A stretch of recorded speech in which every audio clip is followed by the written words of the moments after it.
Hello everyone and welcome to another video where I am going to be taking you through the cable one arm pull-ins. Now there's quite a few different variations of the pull-ins or pull downs. This particular version I'm doing on my knees. Now with this exercise is fantastic exercise for your lats and particularly for the lower part of the lats primarily. You do still get some activation on the mid lats depending on your sort of angle that you're pulling from.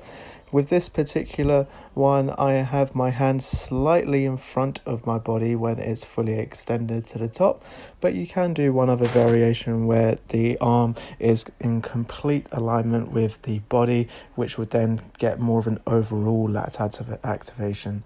But if you want to particularly target the lower lats, then you have your arm slightly in front of your body. Now generally with this exercise you want to focus on pulling the elbow into the body towards the hips rather than trying to pull with the wrist. Your upper body is completely still during this process. You're tensing up the stomach, engaging the core to take any sort of tension off the lower back, and you are pulling the shoulders back, squeezing the lats together. And throughout the entire movement, you're always trying to tense up and engage the lats as much as possible. Good little tip is to, when you pull all the way into the body, really squeeze and tense up the lats as much as you can before then lowering the handle back outwards. But again, only to leaving a slight bend in your elbow, not to fully extend the arm. Now, a couple common mistakes that I see with this exercise is people just moving the upper body too much, trying to generate more momentum to help lift more weight.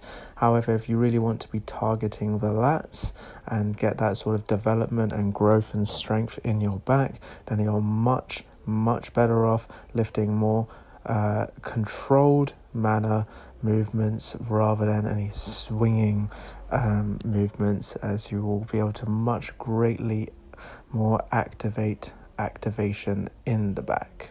Another common mistake that I see is people leaning forward too much. Now, leaning forward too much is going to make it much harder to maintain appropriate posture by pulling your shoulders back and squeezing your lats together, but it's also going to create some discomfort in your lower back as well, because you're creating a bit more of a curve in the lower back, so that's just going to overstretch it out, and particularly if you're quite stiff, then you're just going to be even more likely of just injury. Anyway guys, I hope you enjoyed this video. Feel free to leave any comments below with your thoughts on this exercise. Remember, this is a great exercise for really trying to target the lower part of your lats, but then it can easily be manipulated to get more majority of the lats. You'd also get some bicep activation as well. But let me know what your thoughts are, and if you'd like me to do any other tutorial videos, then feel free to drop a comment below.